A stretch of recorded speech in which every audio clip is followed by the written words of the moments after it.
Our first speaker, Lydia Allan. This is not on her bio.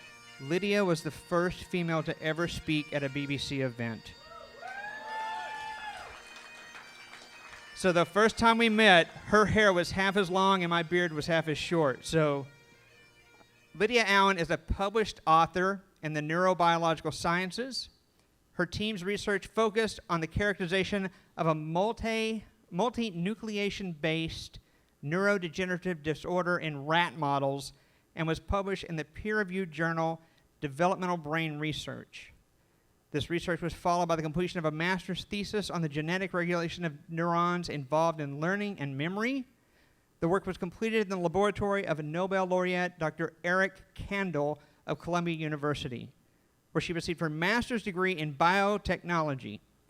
Lydia's passion for learning about the brain extended to the completion of a second undergraduate and master's degree in philosophy and English, and the Scientific Humanity History of Ideas, MA, through the University of Texas.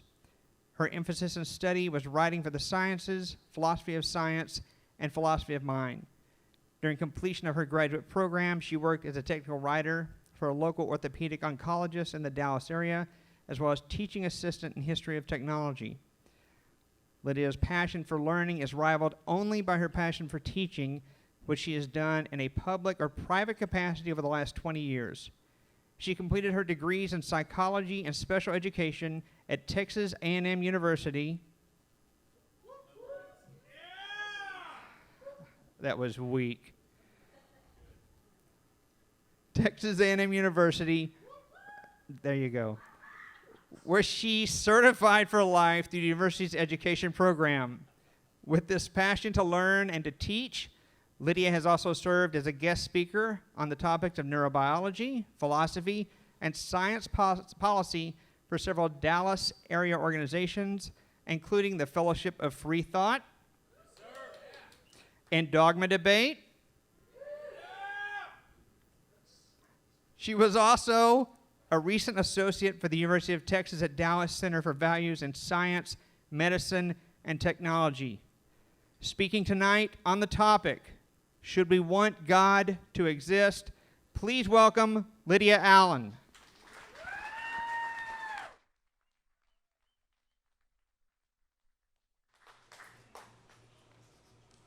I'm going low tech tonight. We have gathered here tonight to examine the question, should we want God to exist? Such a question is deceptively simple because in its present form it looks to be a straightforward yes or no question. But a closer analysis of the question reveals that it actually contains several assumptions within it that require clarification before we can make an honest attempt to answer it. First, which God are we talking about? Since before recorded history began, humans have told stories about natural and supernatural forces by inventing spirits and gods that imbue nature with anthropomorphic features or that represent nature and abstractions from natural experience in portrayals of persons or beings that sometimes possess fantastical powers and incredible origin stories. My favorite of these invented gods is Athena, goddess of wisdom, strategy, technology, and courage. She was the favorite child of the king of the gods, Zeus, who swallowed whole her pregnant mother Metis after Zeus began to regret his affair with her. Athena was said to have sprung from his head fully formed after he began to experience terrible headaches. Athena acted as mentor to Odysseus' son Telemachus in Homer's The Odyssey and guided Jason and the Argonauts in Virgil's The Aeneid. She offered Paris wisdom in exchange for the apple of discord, but he, of course, chose beauty over wisdom and started the Trojan War after stealing away with Helen, who was already married to Menelaus, events described in Homer's The Iliad. She went on to become the patron goddess of Athens. Plato, who was a lifelong citizen of Athens, just as his teacher Socrates before him, writes that her name was derived from the Greek words for divine intelligence. Athena was noted for her shining silvery eyes, or glaucopus, and it should be no surprise that Plato also names one of his key characters in the Republic, Glaucon, which means the shining one, very likely a nod to the goddess of wisdom. Wisdom was a lifelong pursuit for both Socrates and Plato. Sophia is the ancient Greek word for the concept of wisdom, which Plato and his teacher before him pursued with devotion, or philos, as recorded in Plato's many dialogues, thus giving us today the word philosophy from philos Sophia. If there is any god that I might want to exist, I think that Athena is an excellent candidate. But I think we can all agree here that Athena is a fictional character. And although she had followers, religious texts, and temples devoted to her, it would be difficult to argue that Athena is actually real. The cult of Athena died out thousands of years ago, and that brings me to this point. It seems that upon review of comparative religion or history of religion scholarship, that the evolution of religious moves from animism, which seem to be spirits that reside in nature, such as those found in the Shinto religion, to pantheism, which still represents natural phenomena as well as abstract concepts like justice or beauty in the form of gods and demigods, to henotheism, in which we began to see claims about one god over other gods, allegiance to a specific god, or all gods represented in one ultimate god, to exclusive monotheism, in which there's only one god and other claims about the existence of other gods are seen as false, with the latter types of religion often being reactions to the former types. Such is the case with the Zoroastrian rejection of polytheistic Indo-Iranian religions, the rise of the cult of Aten as a rejection of polytheism in Egypt, and both Plato's and Aristotle's formulations of God as the good or God as the prime mover, respectively, seem to be intellectual moves away from the gods of the Greek pantheon towards a more sophisticated conception of God. Athena, of course, belongs to the Greek pantheon of gods, and pantheons are out of favor these days, even among Hindus, who usually follow one among several denominations that name a specific god as the one god. Thus, monotheism seems to be the most popular way of conceiving of the supernatural in the contemporary era. Indeed, over the millennia, descriptions of gods have become more sophisticated and abstract. In the interest of time, I will not describe in detail these changes, but instead will skip ahead to a more abstract conception of a God that is popular in contemporary conceptions of the supernatural, and specifically in Judaism, Christianity, Islam, and the Baha'i and Sikh faiths, the Triple Omni God. Often referred to as the God of the philosophers, the Triple Omni God is more than just an indifferent prime mover or the deistic God of creation. This personal God is characterized as omnipotent, omniscient, and omnipresent. Furthermore, the trait of omnibenevolence is also frequently considered to be a characteristic of the Omni God, depending on which theological track one might follow.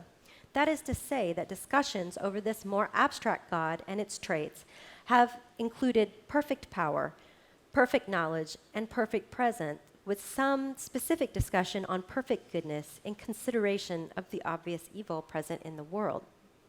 Some adherents of contemporary religion posit that God is so abstract as to be beyond the comprehension or description of human beings, and such a God is described as an ineffable force, or perhaps the ground of all being. This conception is more common in Eastern religions. For example, Brahman in Hinduism, the Tao in Taoism, and oneness in Nirvana in Buddhism. Although mystical Jews in the practice of Kabbalah, mystical Christians, and Sikhs sometimes refer to their personal deity as also being ineffable. Furthermore, Eastern religions, as well as Christian process theologians and theological naturalists, hold that God is the ground of being, or is being in itself, or is the ground in the process of being. So these are the choices before us in terms of which God we might want to exist. And I'll ask your forgiveness if some of my prior characterizations of conceptions of God seem a little too quick, since we are pressed for time in this forum. That being said, again I ask, which God might we want to exist? We might want animistic spirits to exist, but I don't think they rightfully fulfill our Western conception of God for the purposes of this discussion, since they seem to be anthropomorphic representations of the natural world rather than being fully supernatural in essence. And although there are still practitioners of animism in various societies around the globe, it would seem that this audience would be unlikely to expect an argument on why we should want animist spirits, such as the radish spirit or the rock spirit, to exist. This does not preclude animism from being true, but I think not arguing for animism gets at our common conceptions of God as being something more than an anthropomorphic spirit representation of objects in nature. We might want polytheistic or even henotheistic gods that are more like superheroes to exist, but as I've already stated, these sorts of gods, such as Athena, seem more like invented characters in a comic book, more like superhumans, so to speak, and less like actual gods. They're frequently described as capricious and given to infighting, and they are often portrayed as interfering in very negative ways in human lives. So I don't think they are appropriate candidates for this sort of philosophical discussion. We might want an ineffable God or a ground of being to exist, but such God seems very abstract, and perhaps such a God is quite indifferent to human existence, since this sort of God seems unlikely to be personal at all. And so, at least for me, such a God may exist, but it makes no real difference to my everyday life if that is the case. And so debating about such a God's existence seems rather moot and beyond basic intellectual curiosity. This leaves us with the option of a personal God who is capable of having a relationship with us, and so we might want to consider what kind of features this God would need in order for us to want this God to exist, which I will discuss here in a bit, but for now, I think for the purposes of our discussion, it seems logical to consider whether or not we might want a personal God to exist. And so now that we have narrowed in on a type of God, which is at very minimum a personal God, we must look at the meaning of to exist. Existence is a philosophical concept that is explored in the field of ontology, which is also called metaphysics. One of the major topics in ontology is the difference between existence and essence. For Aristotle, essence was existence. In other words, what a thing is cannot be separated from the things existing. For Thomas Aquinas, however, existence and essence were separate insofar as the thing's nature is not tied up in its existence, because we can think on the properties or characteristics of non-existent things such as unicorns, and in this way existence is one additional property that existing things possess over non-existing things. I think most folks would probably agree with Aquinas that existence is somehow separate from essence, the essence of a thing. But a surprising number of philosophers disagree with Aquinas. Among them, David Hume, Immanuel Kant, Gottlob Frege, even Bertrand Russell, because broadly they view existence as instantiation, a thing, and a thing cannot be said to exist if its properties can be predicated but are not instantiated. Roughly, critics of Aquinas posit that existence is not a property of individuals or objects, because to exist is to belong to a set, such as even numbers or dinosaurs. Currently, there are no members in the dinosaur set, and there are an infinite amount of members in the even number set. In any case, for these philosophers, existence comes before essence, because in order for a thing to have an essence or a collection of properties, it must exist to begin with. Interestingly, there are contemporary scholars, such as Saul Kripke and Peter van Inwagen, who argue that fictional entities that we typically think of as non-existent are actually entities that exist, just not in the spatio-temporal realm. In other words, fictional characters exist as abstractions. If your intuition is telling you no right now, I can very much understand that. However, some philosophers argue for the existence of other abstracts, such as numbers. And so, if it can be said that numbers exist, just not in the spatio-temporal realm, then would this not also apply to fictional characters? Or, if your intuitive response to the idea of numbers existing is again disagreement, then perhaps you might be willing to talk about existence in the past or possible existence in the future as forms of abstract existence as well. Plato is not a fictional character as far as we know, but he does not exist any longer. Thus, Plato's existence is now an abstraction. However, Plato's teacher Socrates has the distinction of being both a real person who existed in the past and a fictional character. For Socrates, as far as we know, actually existed, but left no works of his own behind. But there's also the abstract Socrates as we conceive of him in the works of Plato, and that Socrates, although based on a real person, is fictional because Plato's character, called Socrates, not only reflected Plato's understanding of Socrates' philosophy, but also functioned as a mouthpiece for Plato's own views. And any attempt to extricate Socrates' ideas from Plato's ideas would no doubt be difficult, if not an impossible task.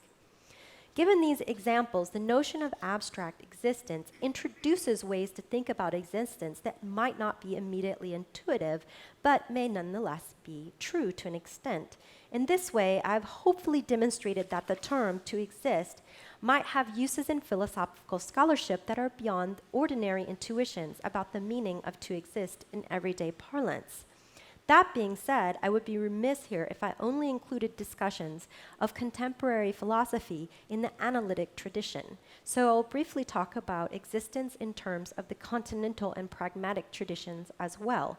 Each of these fields of philosophy, the analytic, continental, and pragmatic traditions, are Western approaches to philosophy. And although I think Eastern traditions concerning the question of existence would no doubt be quite valuable here, I must confess that I am unqualified to speak in any depth on matters of Eastern philosophy. In terms of continental philosophy, perhaps the most influential area of scholarship, historically speaking, was existentialism. Through both literary and philosophical works, the existentialists such as Albert Camus, Jean-Paul Sartre, Martin Heidegger, André Malraux, Simone de Beauvoir, and Samuel Beckett impacted a number of philosophers, psychologists, and theologians such as Emmanuel Levinas, Judith Butler, Viktor Frankl, Karl Barth, and Paul Tillich. At its core, existentialism postulates that neither the realms of science nor traditional morality are sufficient to explain the existence of persons, suggesting that a third category, authenticity, is needed for this understanding. And while some philosophers in the analytic tradition have posited that existence comes before essence, as we already discussed, existentialists tend to make the inverse claim, that for persons, essence comes before existence. In other words, existing persons are not merely an instantiation of a template-like essence, such as the imago Dei for human beings, but rather persons undergo the process of becoming, and therein persons gain meaning through existence itself. Interestingly, one application of existential thought in the field of ethics is the claim that when persons are not allowed to derive their own meaning from their own existence, they are alienated from themselves by others who take a person's subjectivity away from her and unethically turn her into an object to be used for the purposes of those others. Moreover, if that other who denies freedom of authentic being to her happens to be an authoritative God, then it stands to reason that, according to existentialism, human beings are permanently denied any real freedom, because in being commanded to obey, they are permanently objectified under the ultimate subjectivity of God. Thus, unless that God allows each person her own authentic subjectivity and her own becoming, she cannot have the freedom to relate authentically to God. And in this way, an authoritative God unethically turns persons into mere objects for its own glory. And this smacks of a violation of the Kantian categorical imperative by which no one should use another person as a means to an end. Perhaps this insight demonstrates why some theologians like Alfred North Whitehead see God as a person with its own subjectivity and its own becoming that may be intertwined in the becoming of human beings. But I will talk more about whether or not we should want a personal and dynamic God with its own becoming to exist in a bit. Let us now consider existence in terms of pragmatism. Pragmatic philosophy is a uniquely American brand of philosophy developed by classical pragmatists such as Charles Sanders Peirce, William James, John Dewey, and Jane Addams, as well as by neo-pragmatists such as Richard Rorty, Hilary Putnam, W.V.O. Quine, Donald Davidson, Jürgen Habermas, Susan Hack, Robert Brandom, and Philip Kitcher. At its core, pragmatism is meant as a method to resolve intractable ontological and epistemological issues.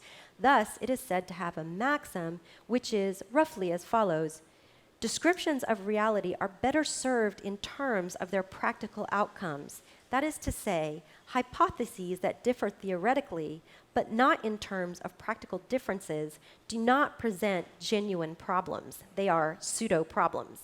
Thus, pragmatism relies on what works in order to resolve theoretical differences, and a test for what work may be verificationist, or at the very least, a hypothesis may pass multiple attempts at falsification. Moreover, since pragmatism takes into account that descriptions of reality may be updated as new information comes to light, it rejects, in its humble fallibilism, all attempts at certainty, dogma, fanaticism, and intolerance.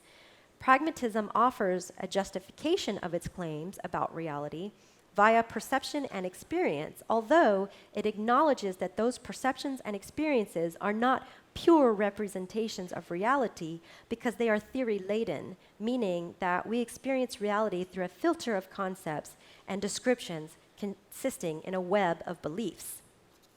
In this way, pragmatism seeks to eliminate squabbles over categorizations of reality and what exists if those squabbles involve concepts beyond experience.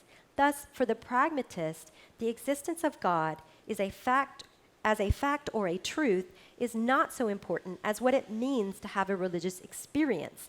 And for many pragmatists, the practical consequences of religious experience are enough to include those sorts of experiences as descriptive of some sort of reality.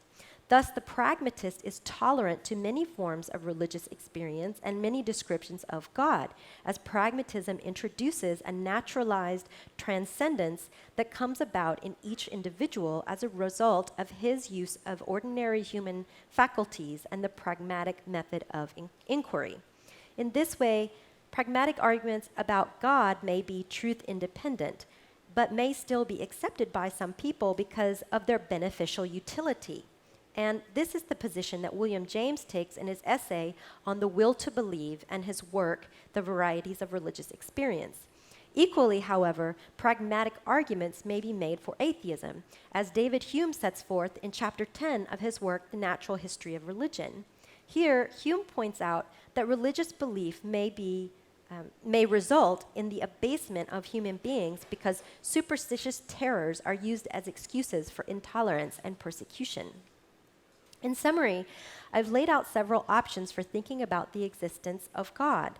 We might describe the existence of God as strictly instantiated by predicates. For instance, the Omni God has several predicates that describe God as being perfectly powerful, perfectly knowledgeable, perfectly present, and ostensibly as perfectly good. We might also describe God as having abstract existence similar to fictional characters, numbers, or entities which have ceased to exist. Indeed, if abstract existence is a kind of existence beyond the spatio-temporal realm, then this definition of existence doesn't seem wholly unreasonable when applied to God, who is often described as being outside of space-time. However, at the same time, this option makes God a cognitive phenomenon existing only in our heads as abstract thought.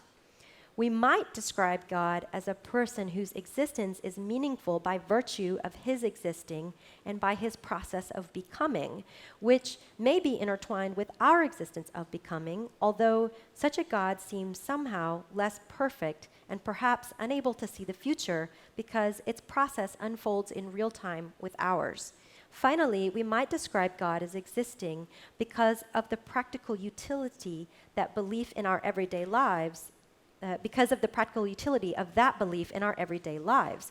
Of course, we can equally make such a claim for the benefit of disbelief in our everyday lives. So, in what way can we now describe existence for the purposes of our question, should we want God to exist? If we have already chosen from among the conceptions of God, at very minimum, a personal God, then which description of existence seems to be the best fit for that type of God?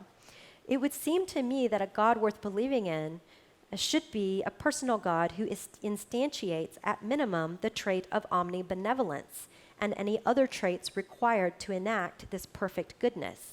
I will explain this choice further in a bit, but for now we are moving forward in this discussion with a deity that is a personal, perfectly good God, and with a conception of existence in which this God is actually instantiated rather than limited to abstract and quite possibly fictional existence, or limited to existence in terms of becoming.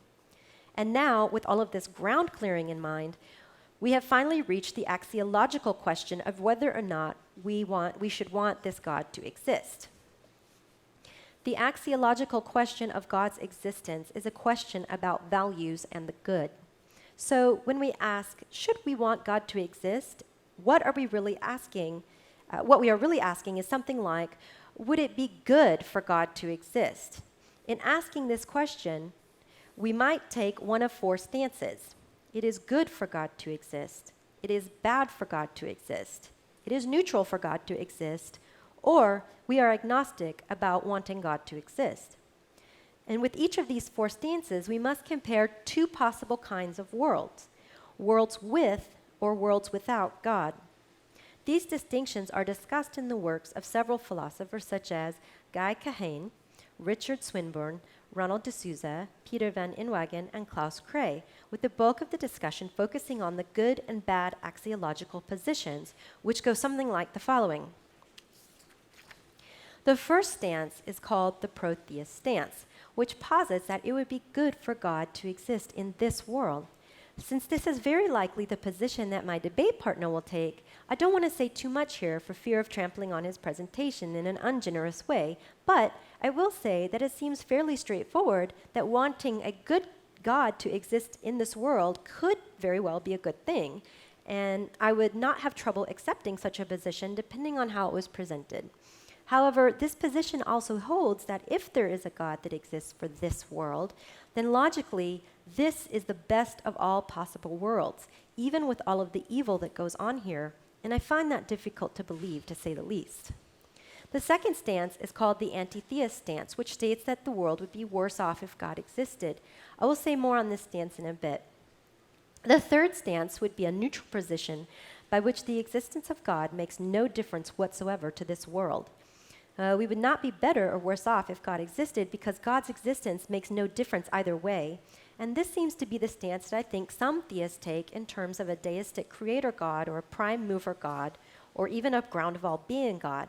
That God does not personally interact with its followers, and aside from perhaps satisfying our curiosity about how matter came into being, if matter did in fact come into being and is not necessary in itself, I just don't really see the benefit that anyone gets from this God other than existing to begin with. And I could fairly well argue that existence is good for some people and terrible for others whose lives are filled with much more misery than joy.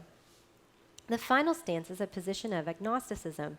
This stance posits that we simply cannot know how things would be one way or another. So such a position leaves us without much to say. Now that we know what the four basic options are, I will focus on several ways to approach the antitheist stance. It seems to me upon first glance at the antitheist position that trying to argue that the world would be worse off if a good God existed might be rather nonsensical. That is to say, that the antitheist stance only seems defensible if we presume that the world is worse off because of an existence of a wicked God. However, Kahane describes some ways in which the world might be worse off if a good God existed, which is a sketch of a narrow, impersonal stance on antitheism. For instance, we would never be fully independent from God, which means that we would actually have no real freedom. I hinted at this when I discussed existentialism earlier. I stated that in a world with an ultimate subject such as God, we are forever unfree because our subjective being would be diminished as we are turned into objects for God's glory.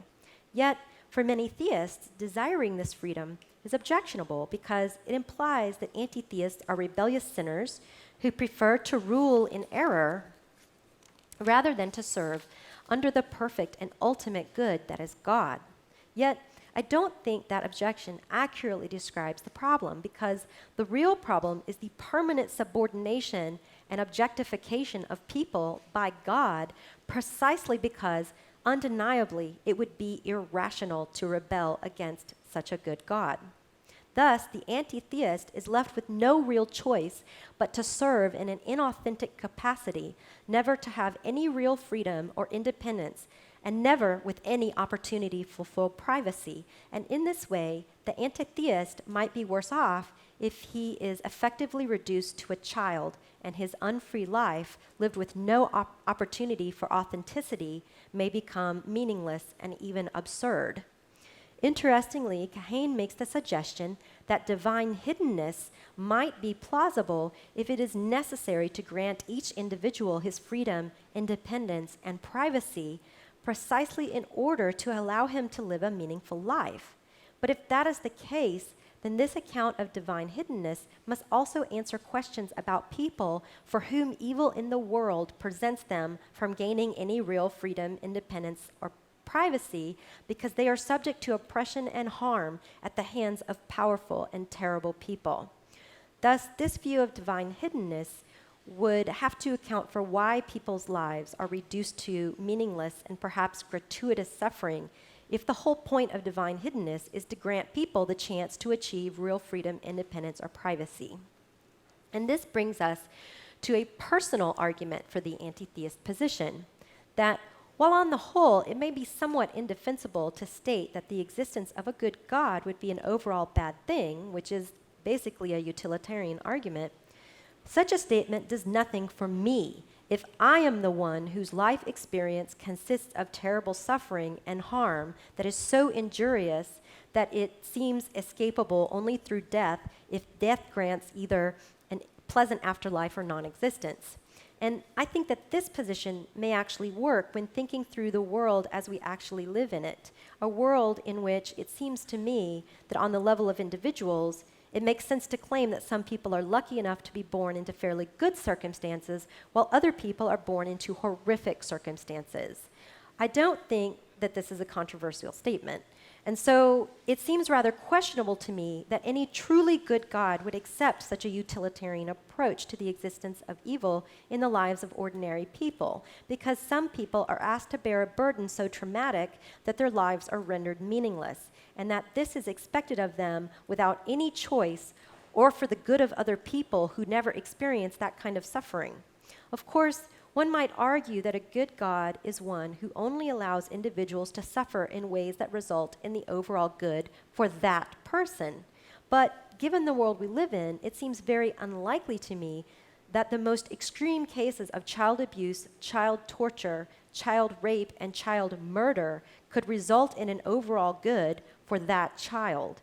And any attempt at an apology for a good God who allows such horrors seems outright morally monstrous to me, because I am convinced that this kind of horrendous and traumatic suffering for a child is always gratuitous.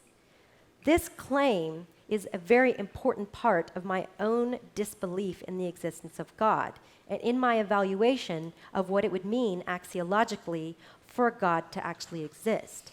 Thus, my current position is that it might be good for a God to exist if that God was truly good, as exemplified by the total restriction of personal gratuitous suffering in the human experience.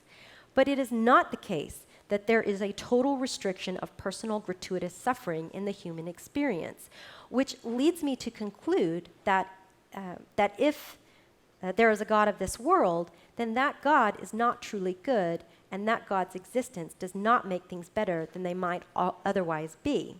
Therefore, that God is not worth worshiping, or else that there is not a God of this world to begin with, and that personal gratuitous suffering is a brute fact of human existence that we must face with as much dignity as we can muster, and to try on our own to prevent that kind of suffering as best we can in terms of a naturalized moral program.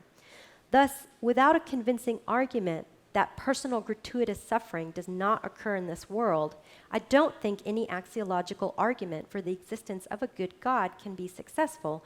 However, I think that an axiological argument for the existence of a good God in another possible world is quite plausible. And so I look forward to the remarks from my debate partner today, and hope that he will inform us of how to work past this problem of personal gratuitous evil as we discuss this matter here tonight. This concludes my remarks on the axiological problem of God's existence. Thank you for listening, and I look forward to your questions a bit later. Lydia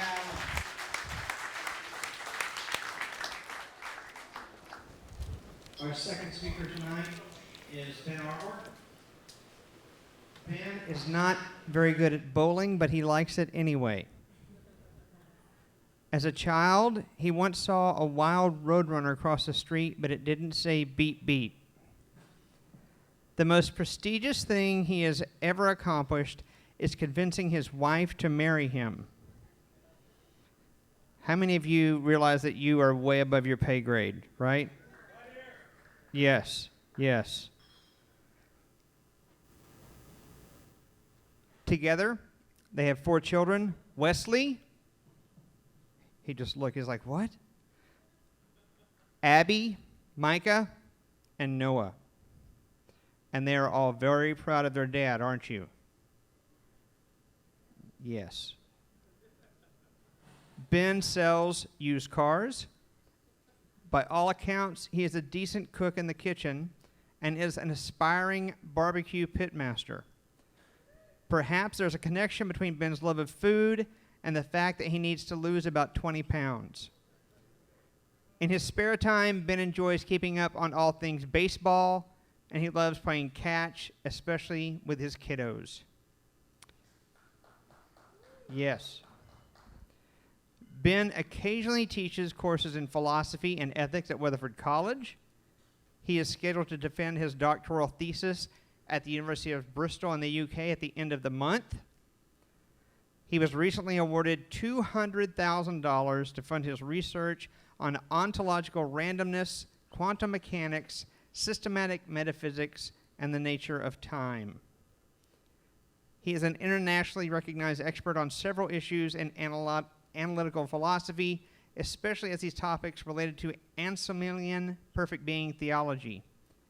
He has presented his research at numerous universities, including Oxford, Cambridge, and the University of Munich.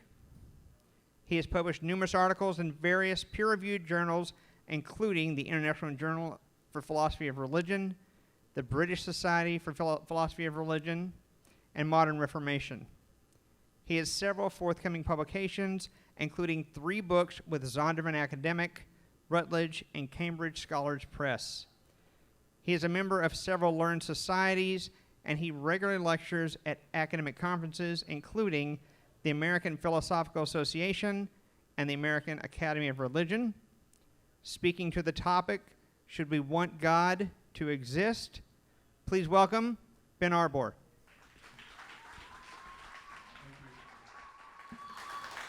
Introduction's a bit gratuitous. First of all, I'd like to thank the BBC for the opportunity to be here and talk about the axiology of theism. I'd also like to acknowledge that in traditional debates, whenever there's a resolution, usually you have somebody speaking for the affirmative and somebody else speaking against the resolution. And with respect to should we want God to exist, I would kind of think that that would line up with somebody saying, yes, we should want God to exist, and somebody else saying, no, we should not want God to exist. Now, according to traditional rules of debate, normally the person who speaks in the affirmative, yes, we should want God to exist, goes first.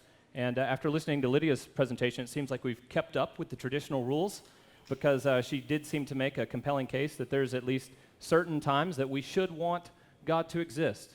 Now, I've been asked to defend a slightly different thesis, and it's just, should we want God to exist in the simplicator? And I'm going to say yes, we should, and for several reasons.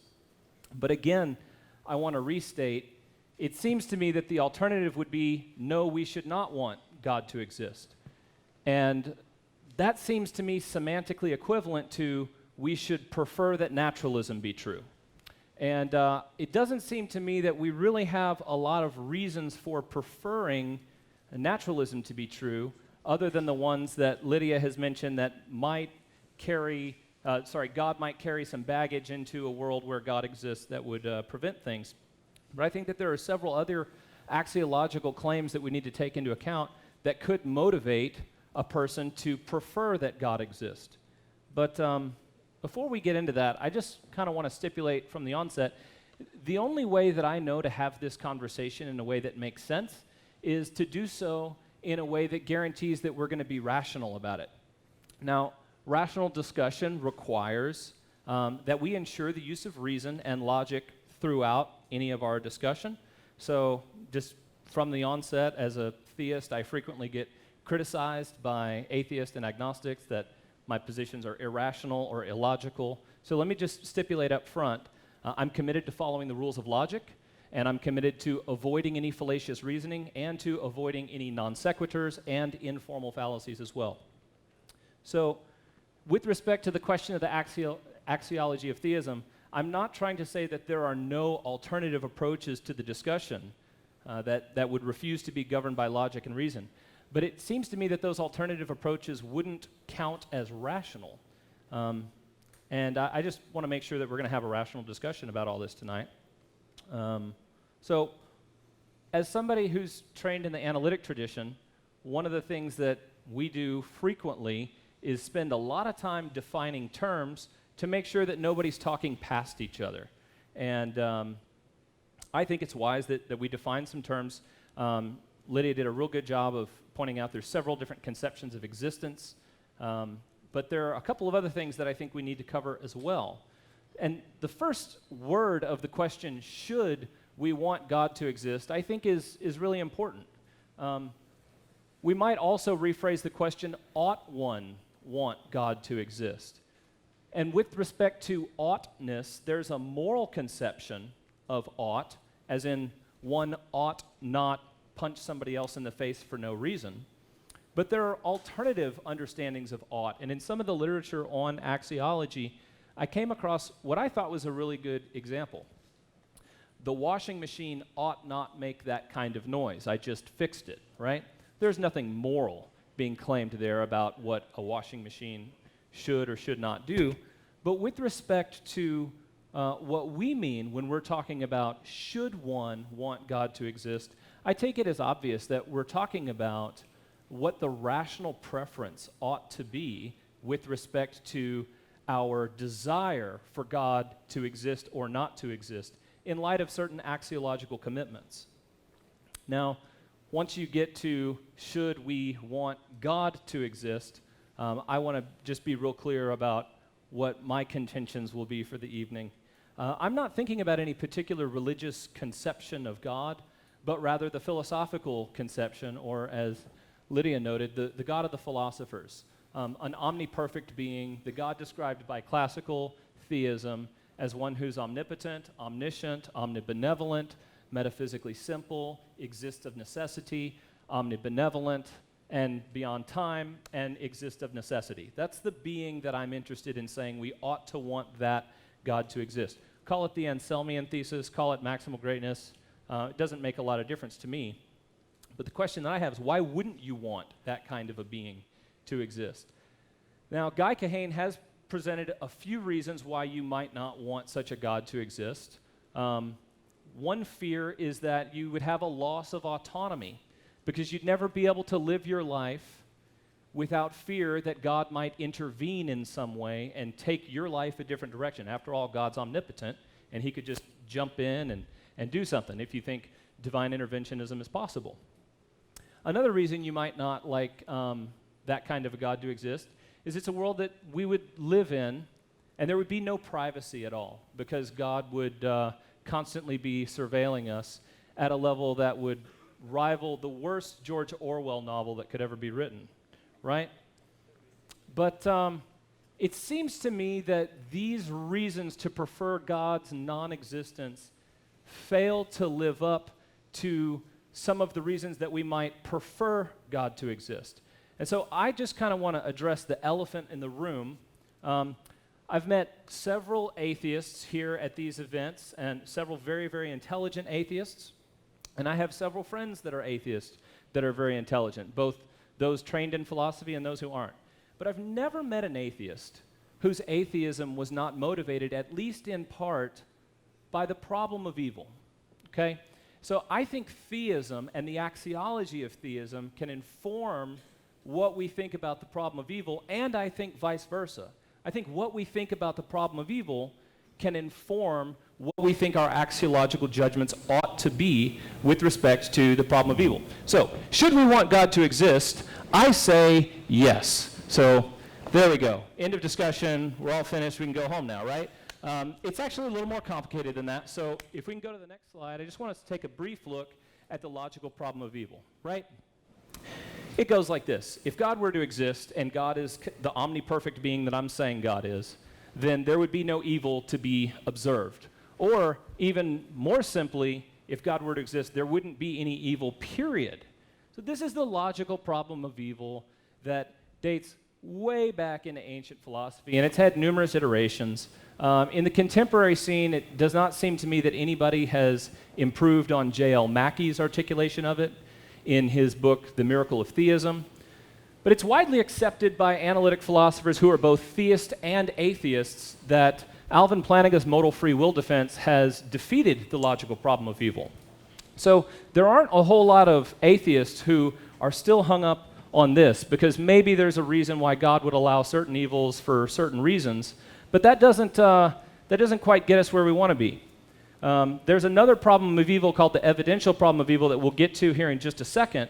But when we look just right here at the logical problem of evil, we're going to see right on the face of it that one ought to prefer that God exist. Sure, there's evil in this world, but according to the logical problem of evil, God's very existence is incompatible with any evil. Given that this world is a really bad world that's full of so much evil, and that's what motivates atheism for so many people in the first place, we ought to prefer that God exist. That puts us in a counterfactual position where we wish that it was the case that God existed. We're not hoping that God does exist if you're motivated by the logical problem of evil. You're just wishing that it was the case that God existed, in which case the world would look very different. Okay? So the logical problem of evil gives us very, very good reasons to prefer that God exists. So should we want God to exist? If your atheism is at all motivated by the logical problem of evil, the answer is a clear and astounding yes. And to say otherwise is to say, well, the evils in the world really aren't that evil anymore. Because a world in which God exists and eliminates all these evils, that would somehow be a worse situation than what we're in right now. But that turns the problem of evil upside down and just doesn't work as an argument anymore. But as I mentioned, not many people focus on the logical problem of evil anymore, because all analytic philosophers, well, 99.99999% of analytic philosophers, both theist and atheist, recognize that the logical problem of evil has been diffused. So there's another problem called the evidential problem of evil. And that one goes like this. If God were to exist, there would be no gratuitous evils to be observed, where gratuitous means an evil that obtains, and the purpose of that evil does not somehow prevent an even worse evil, nor does it contribute to some greater good that comes as a result. Okay? And if you don't like the term gratuitous evil, because maybe we don't know whether there really are reasons for these or not, some people think if God were to exist, there would be no seemingly gratuitous evils to be observed. Or, more simply, if God were to exist, there would be no horrendous evils to be observed. Now, these are technical terms in the literature, and I won't spend a lot of time defining differences between gratuitous or horrendous for the purposes of our discussion. I think we can all agree that evil is something that's really bad. So, most simply, on this next slide, you'll see that the central claim is of the evidential problem of evil: if God were to exist, some possible really bad feature of a world would be prevented by God's existence. God would say, I'm not going to allow that to happen. I'm an all-powerful, all-loving God, and there's no way that that really bad feature, that RBF, not going to allow it in my world. So there's a basic schematic that applies to all arguments for evil. And it goes like this. If God were to exist, some possible really bad feature of a world would be prevented. But, as we see, that possible really bad feature of a world is present in the actual world. Ergo, we have evidence that God doesn't exist. Or so the atheist argues. Now, if that's what we're saying, that the existence of evil in the world constitutes evidence against God's existence, I don't have a problem acknowledging that that might in fact be the case. I don't think it's an overwhelmingly strong amount of evidence, and I think that there's quite a bit of counter-evidence. Furthermore, I'm kind of on the warrant camp about warranted true belief with respect to what amounts for knowledge, and I think it's possible for us to know things apart from evidence, based on our intuitions, based on memory. I reject classical foundationalism. I think something along the lines of Reformed epistemology is the right way to go. So we don't have to have all the discussions about foundationalism and evidentialism tonight in order to see that for some people, their internal epistemic framework, the mechanisms by which they process and interpret data, include this schematic. This is the way that arguments from evil are thought to work.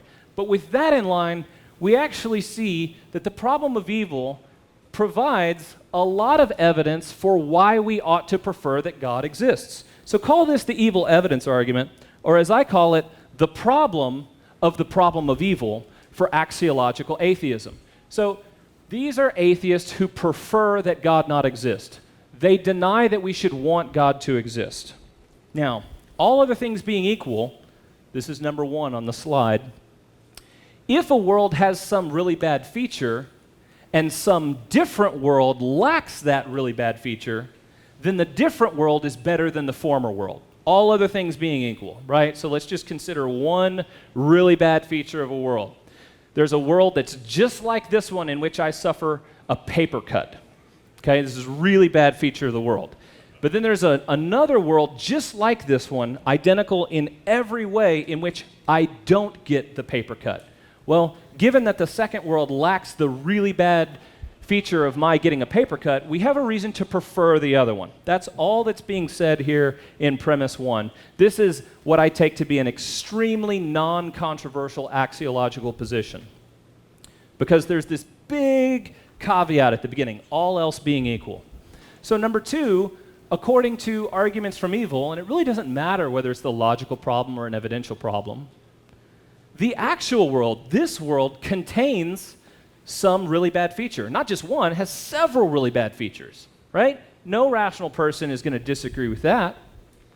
But according to arguments from evil, a world in which God exists would lack those really bad features.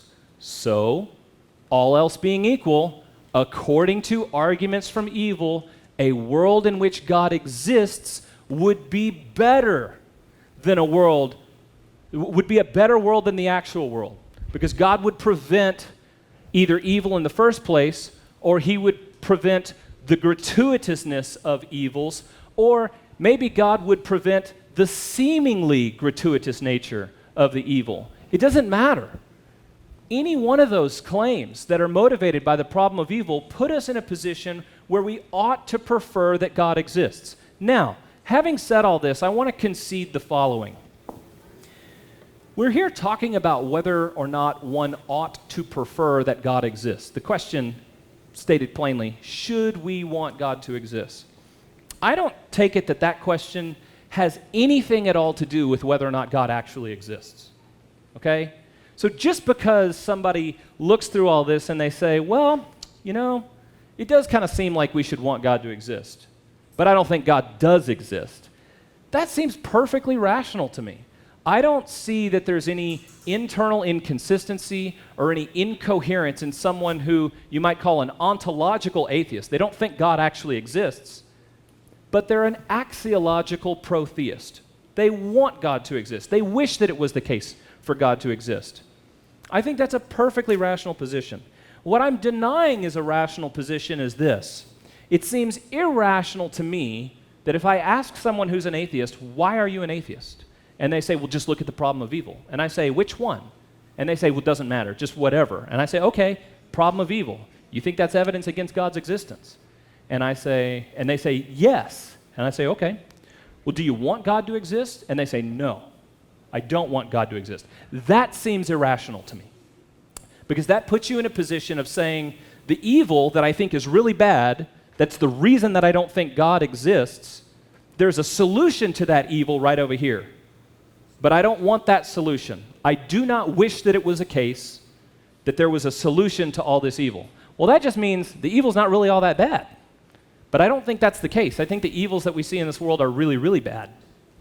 And I think that the evils that we see in this world are far worse than the kinds of evils that Guy Kahane and others have said might be true on theism.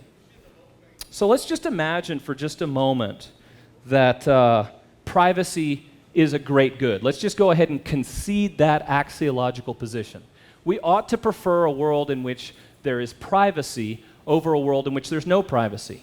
Well, that gives us a reason maybe to prefer worlds that God not exist, right? But what if people were to use that privacy in order to hatch plans that were just really, really evil? What if privacy is the very mechanism that gives rise to so much evil in the world? Well, given that we think all this evil is really, really bad, and given that we have these prior commitments from the argument from evil that God would prevent those evils, then we now have to make these judgments about whether privacy is such a great good that a world in which there's privacy is a better world than a world that lacks that privacy but doesn't have a lot of the really bad features of the world. Because according to the atheist, God would have prevented the Holocaust. But we now have privacy in this world, and privacy is such a great good that we should prefer that over a world in which God prevented the Holocaust. That's a difficult position for me to make sense out of. I think that we ought to obviously prefer a world in which God exists but we lack privacy, and therefore God prevents the Holocaust, than the actual world in which, according to the atheist, God does not exist, so we have privacy, but that privacy is part of what gives rise to the Holocaust. That just doesn't seem like a rational position for me to maintain. Or how about this argument from agency, right? That if God exists, then we're not really free to pursue our own life projects. Well, again, from the argument from evil, if God exists, then God would intervene to prevent all these evils.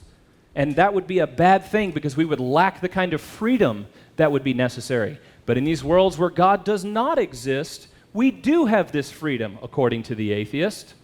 And we're able to use that freedom to do all these really terrible things, like commit Holocaust. Now, I don't think that the atheist gets to have their cake and eat it too. If you want to be axiologically against theism, then you have to give up the motivation of the problem of evil towards theism.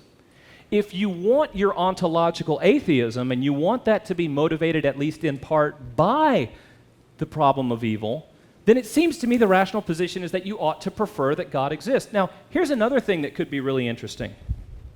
Given these gratuitous evils that we think we don't really know, here's some particular evil that's taken place, and when somebody asks, well, why would God allow that? I don't know. There's a lot that I don't think I have answers to, and I'm not trying to stand up here tonight and pretend like I can give you an account for God allowed this evil on this day to this person for these reasons. I don't think I can do that. But it doesn't follow from the fact that I cannot give an answer to that there's not one. It doesn't follow at all. Now, given axiological theism, like from the problem of evil, as I'm describing it, you can find yourself in one of two states. You could find yourself wishing that it was the case that God existed, but God doesn't. You just kind of wish that it was. But you could also find yourself hoping that it is the case that God exists.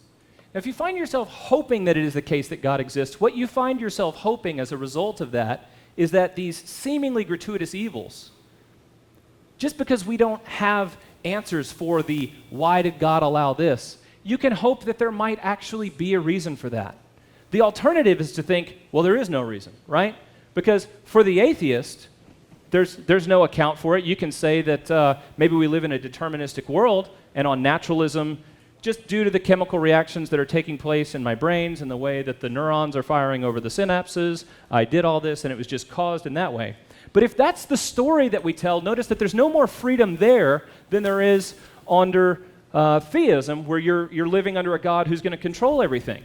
If naturalistic determinism is true, then there's certainly no legitimacy to the charge that we shouldn't want God to exist because we're not free. Because if naturalistic determinism is true, we're not free either.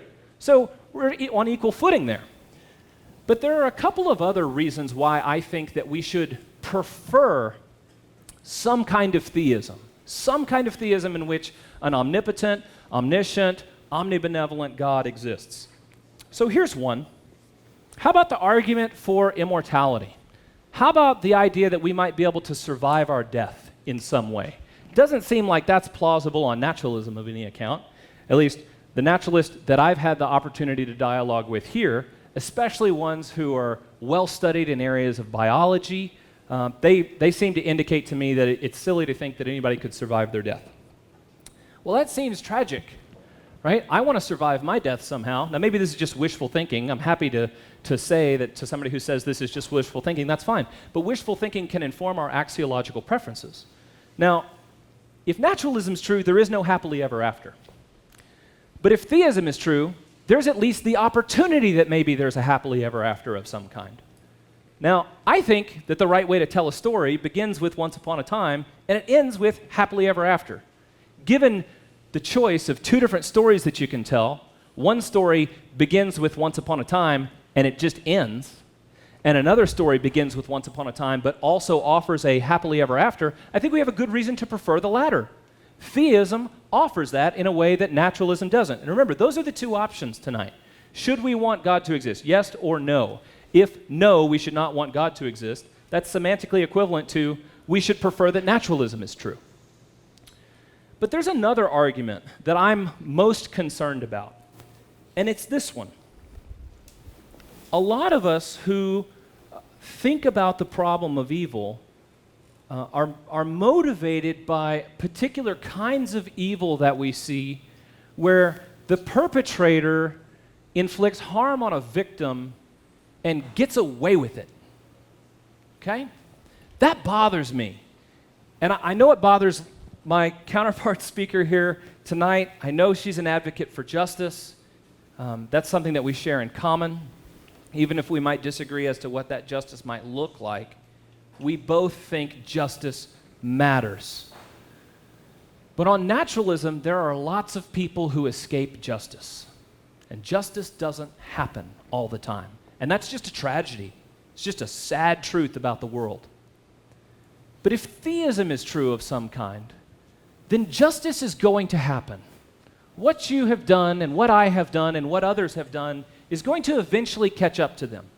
This isn't something that's unique to one particular kind of revealed religion. This is something that's built into the very nature of omnibenevolence. God is all just. And if you want justice, if you think that you should prefer a world in which there is justice over a world in which there is not justice, you have a strong axiological reason to prefer that God exists. So, I think that when we look at several things, we actually find that regardless of whether one is ontologically committed to God existing, or if somebody is an atheist and is committed against God's existing as a concrete particular, you can still find lots of rational, logical reasons to prefer that God exists, especially if you think that there's evil in the world.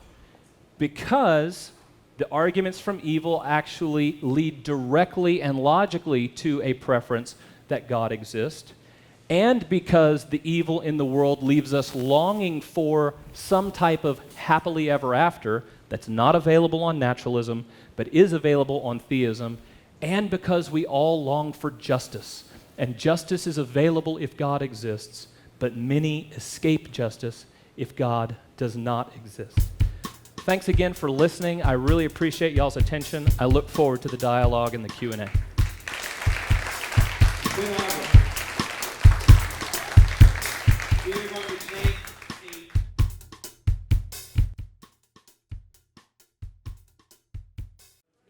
We have two segments left. The first is cross-examination. That will be followed by Q&A. I will give the instructions for both before each segment.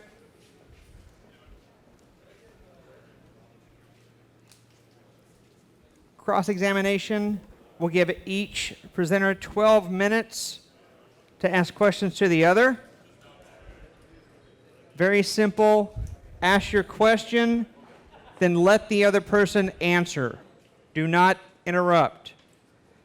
Keep your questions, as always, germane to the topic.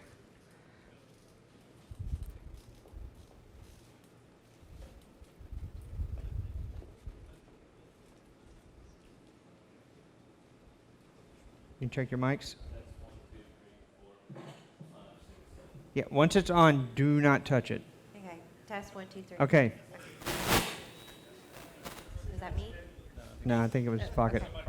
Somebody touched it. I told you. All right. Do we have a preference? Who wants to go first? Who wants who to go first? Lydia, go first. Hey, outstanding suggestion. Lydia, go first. Okay. Okay. Let me open the timer. Give you 12 minutes.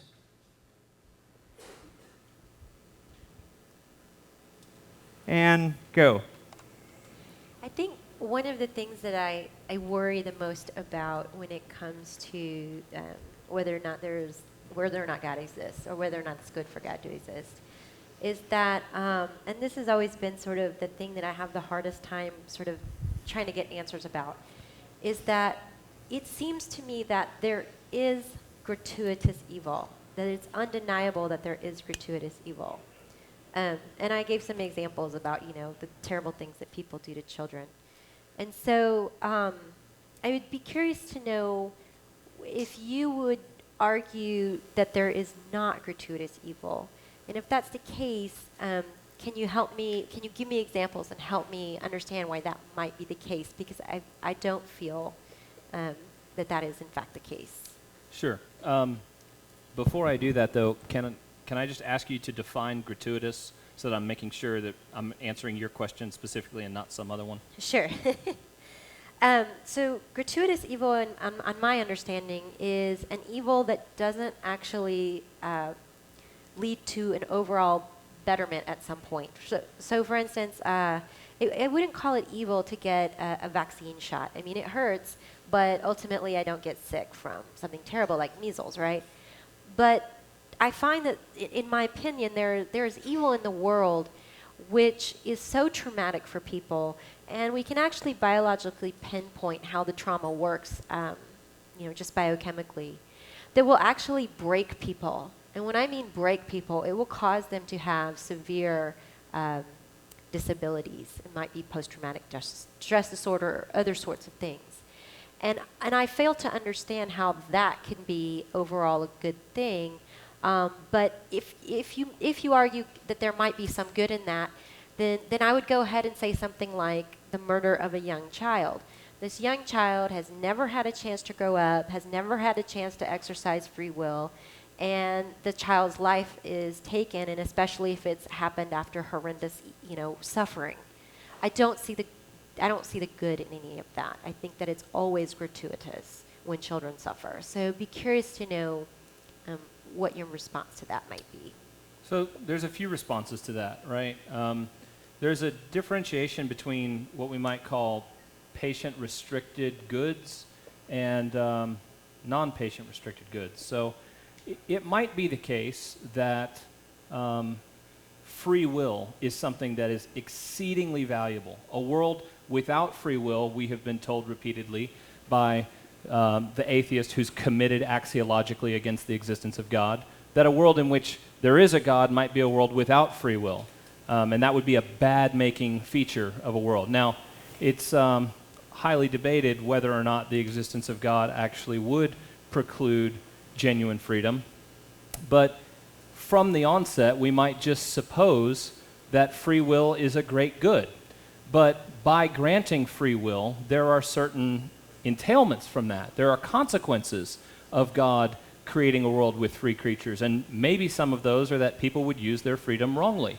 Now, if freedom is a great good, then giving that great good also gives rise to really, really terrible evils.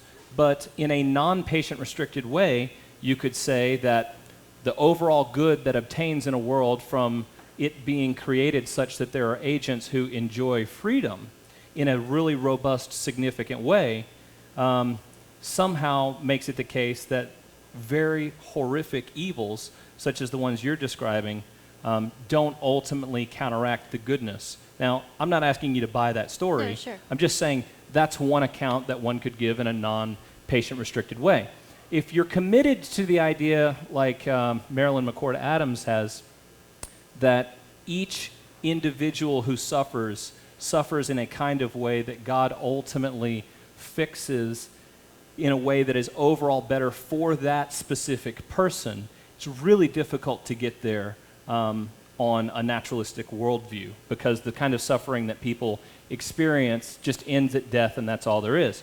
But on theism, there's an afterlife, and God has the ability to fix all kinds of things in the here to come in a way that's just not available on naturalism. So I think it's quite short-sighted to say, because we don't see goods here and now, therefore there cannot be any at all. We just need to imagine a little bit more about what an afterlife might look like.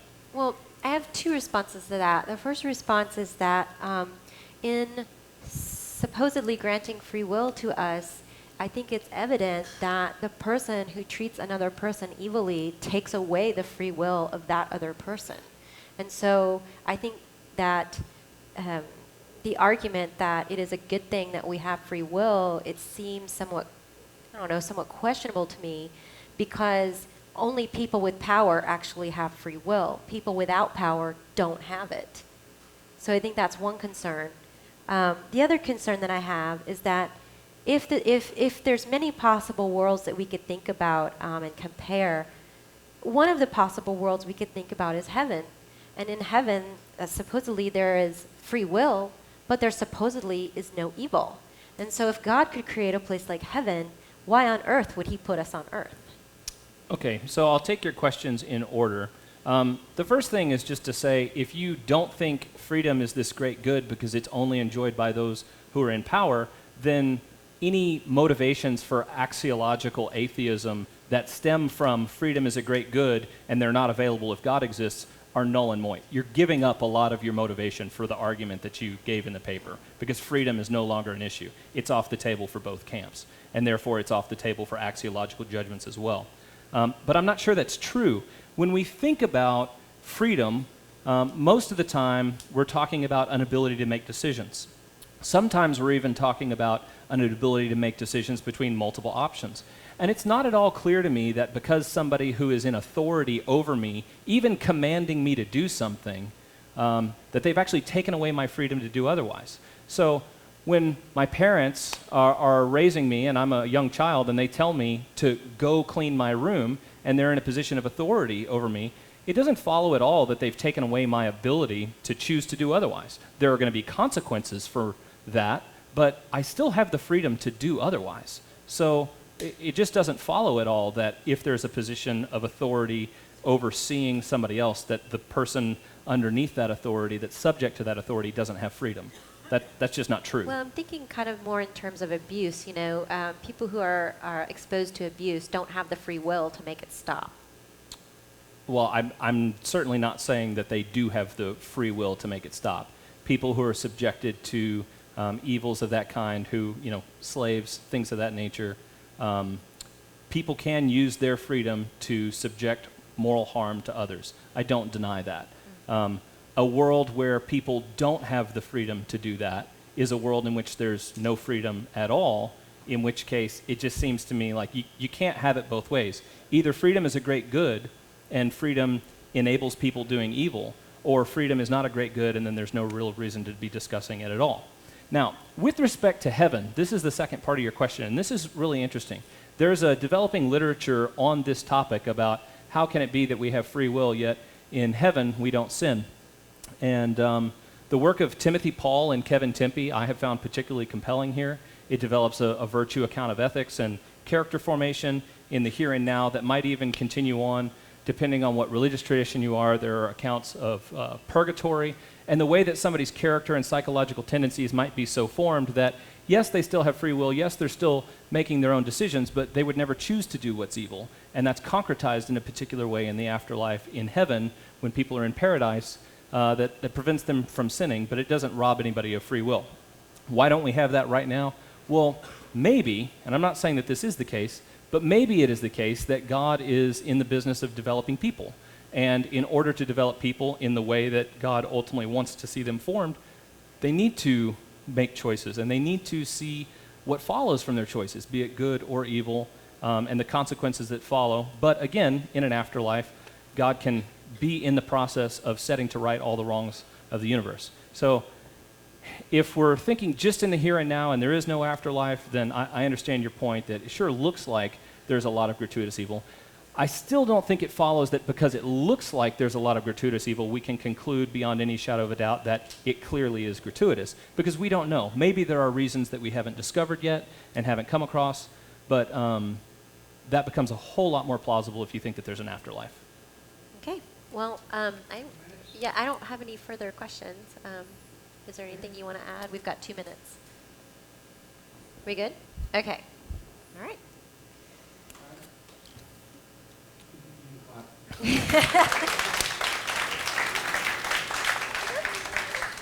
Somebody. We will now begin Ben's cross-examination. 12 minutes, beginning now. Okay. I'm not really interested in trying to defend the axiological positions concerning Athena, but with respect to the god of classical theism, the god of the philosophers, I've made a case that it sure looks like, given the problem of evil as the way that you're developing it, even in your cross-examination of me, the existence of God would probably prevent a whole lot of evil. So do you concede that the problem of evil as it stands provides a lot of evidence for why one should prefer that God exists, even if they don't actually believe that God exists? Yeah, I in reviewing the literature on this, it became pretty evident pretty quickly that defending the opposite position is not wholly defensible, and so in creating my argument, I had to think about what might be sort of a very specific, very narrow case in which it might be plausible. But yes, I agree that if we can all agree that God is good, and we can all agree that the goodness of a God in a possible world would mean that that possible world was also good, then sure, yeah, why not want such a thing? So there's not much of a debate then. We agree that one ought to want God to exist. So at this point, it's not a debate. We're just dialoguing. Which that can be what it is.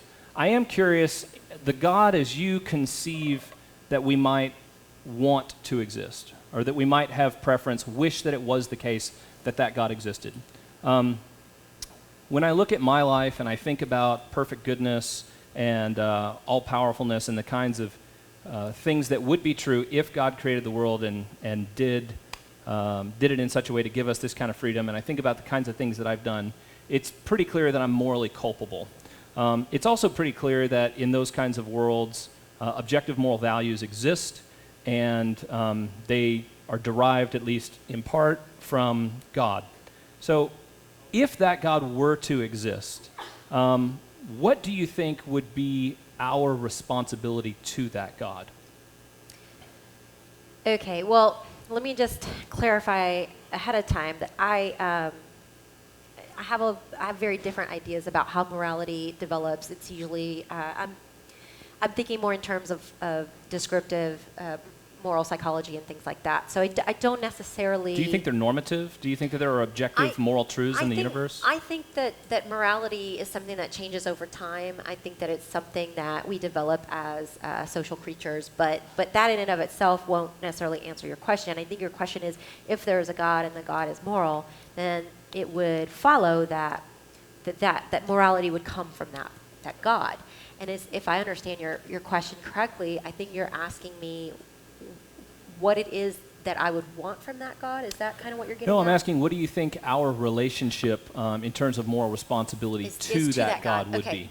Sorry. Okay, so we are far from perfect. In fact, we're very, very limited. And some of us are more limited than others, depending on all kinds of factors. And so I think that our moral culpability is very, very limited. I don't think that hell is a reasonable position, because I think it's a permanent punishment for temporary indiscretions. Now, of course, folks are always going to bring up the worst case scenario, and they're going to say things like, you don't think someone like Hitler should go to hell. Well, I don't know all of Hitler's circumstances. I certainly agree that he's evil and what he did was terrible. But You know, the idea of suffering for all of eternity for something you did in the temporary does not seem to be that the punishment will fit the crime. I will say this, if God granted me perfect knowledge and perfect power and all of the other perfect stuff that I would need in order to behave in a perfect fashion, then I would behave in a perfect fashion. But I don't have any of that available to me. And so therefore, I feel that my responsibility is primarily to each other. If I hurt somebody, you know, down here, I want to do something to make it better, but I don't think that that warrants me being tortured for all of eternity. Right. So I never brought up hell. I'm a little curious how that got introduced. Well, you used the word culpability, and so right, but there's lots of ways that people can be culpable long before hell. I mean, sure. We believe in culpability here. Secular atheists believe in moral culpability sure. without believing in any kind of an afterlife. I guess let me ask the question this way. When I think about my own life and I think about my relationship to God, it's pretty clear based on immoral actions that I myself have done that I'm a sinner, right? So when you think about your own life that you've lived thus far, and then we counterfactually take your exact life as you've lived it right this second, and imagine that the God that you have conceded we ought to want to exist, suppose that that God did exist, and you had lived the exact life that you've lived right now. Would you understand yourself to be a sinner if that was the case also? No, I absolutely reject the notion of sin. So it seems very convenient to me that the God that you wish was the case did exist, you still wouldn't be really morally responsible to in any way. I would be, but not in terms of what I think is the Christian notion of sin. I think that culpability can come in many forms. I think that you can apologize to people. I think that you can go to counseling. I think that you can try to better yourself. I think you can learn from your situation. I think there are all kinds of ways. I affirm all those same things as well. Right. So this idea that we're hopelessly lost, you know, terrible human beings, sinners that deserve, you know, hellfire and punishment, which is what I grew up with, by the way. I mean, I grew up in that tradition, is just something I utterly reject. Okay. I appreciate that you reject that, but there's a whole lot of steps that you've just, well, I believe this, and the way that you seem to say it seem to indicate I think people can try to better themselves or apologize or go to counseling. I believe all those same things too. Those things are not mutually exclusive to a Christian understanding of sin and the fact that if God exists and God is a omnibenevolent lawgiver from which morality derives, it sure seems like we would be responsible to God if we had lived at least the same kind of life that I've lived. Maybe you've never sinned. I mean, that seems to be what you're saying, that even if God existed as you think we have reason to want God to exist, your exact life that you've lived to this moment so far, you don't think you would have sinned in any way against that God if that God did in fact exist. Is that your position? My position is that I've made mistakes, but the understanding of sin that I've been presented with by religion that I participated in much of my life is that you're this horrible human being and you need to get downwind of yourself and all these things that preachers will say to you about how you are permanently flawed. And they frequently use shame to tell you that you are undeserving of the gift of salvation. And those conceptions I reject. And maybe I have a wrong understanding of what your understanding of sin is, but that's my understanding of it. I think sin at its simplest level is disobedience to moral commands. It is a failure to live up to standards that have been given to us by God. Well, if that's the case, then I have to ask you, when is the last time that God sat down with you and had a conversation about moral commands? Well, God hasn't sat down and had a conversation with me ever. Okay. But so then you don't know. There you go. So then you don't know if the commands that you are expected to do are moral or not. Well, I do think that I have independent reasons for thinking that. But I just wanted to get out for everybody that on your account of things, the life that you've lived thus far, even if the God that you think we should want to exist did exist, you would not think that you have morally transgressed against that God in any way. No. I think that's quite revealing. Because it seems like we would all be in a position where if we wanted God to exist, we would, in our natural state, want there to be a God for whom we're not really morally accountable in any way. And that seems a bit odd to me. Now, I did want to ask one other question about your views about the evolution of morality and that we as social creatures, it evolves. Do you think it evolves in a way that changes the objective moral status of the given actions, where maybe at one particular moment of time as a society we had not evolved to a certain point, and a given action that we now repudiate and think that is morally bad, it is an evil act. At some previous time, it would have been false to say that it was morally bad? I think the problem with objective moral rules is I frequently will ask people to give me an example of an objective moral rule. And they'll say something like, well, murder is wrong. And then if we look at the definition of murder, the definition of murder is wrong killing. And so what you've basically just told me is that wrong killing is wrong. You've told me a tautology, which tells me nothing. What counts as murder changes over time. Because if we look at, say, maybe a South American culture, I don't know, 1,500 years ago, if there was a baby born into the village with a severe disability, they might leave it on the side of the mountain to die because they don't have any resources to take care of that baby. And for them, that was not considered murder, but for us, it surely is.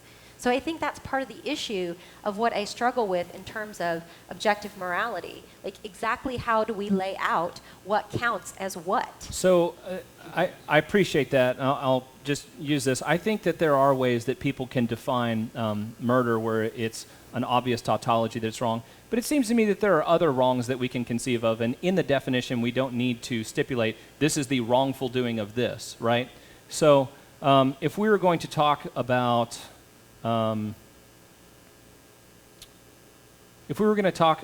rape, and we were just going to define it as the forcible sexual activity pushed upon another person against their will, right? Okay. I have not used any labeling of wrong, evil, whatever. All I've stipulated is that it is against somebody else's will. Now, in order for you to get out of that it's wrong, you have to have all these presuppositions about whether that's right and wrong, and those things seem to be normative. They seem to be objective. I don't know of any rational person who would ever say that rape is not wrong.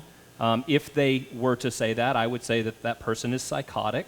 Then you would probably say that your God is psychotic, because your God actually ordered the Israelites to murder the women, children, and husbands, and to leave the virgins, and then the virgins were sold off into marriage, and they were raped. So I don't think that that's accurate. it is accurate. I'll have to find the verses for you.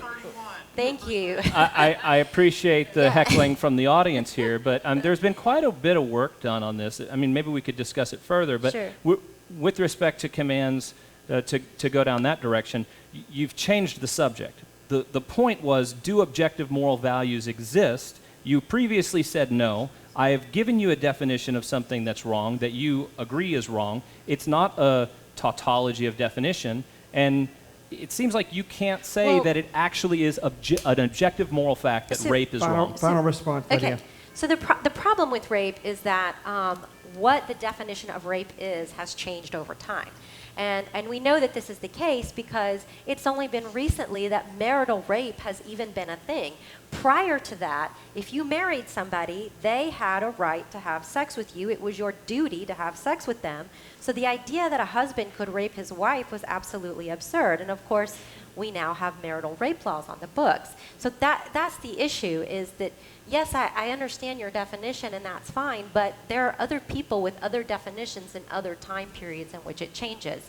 And so in that sense, it's hard to pin down morality. So since the definition has changed, prior to the definition changing, you don't think that it was wrong for a husband to rape his wife? You don't, because that wasn't the definition of rape, therefore it wasn't wrong. Well, that's what your position requires. My answer to that would be, why don't we ask the woman what she thinks? Well, I think it's wrong even if the woman is deluded and she thinks, no, this is nothing wrong. It's wrong to forcibly assert your body against another person's, against their will, even if they somehow think that's okay. People can be broken to a point that even psychologically they come to believe things that are false. I don't know.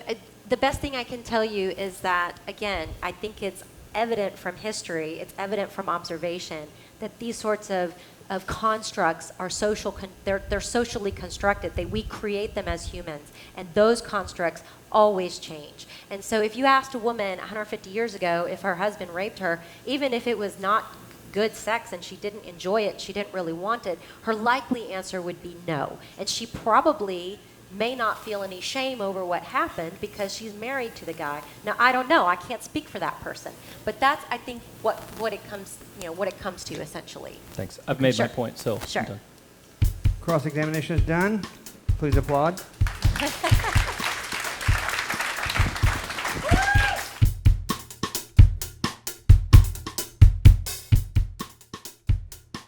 These are the rules for Q&A.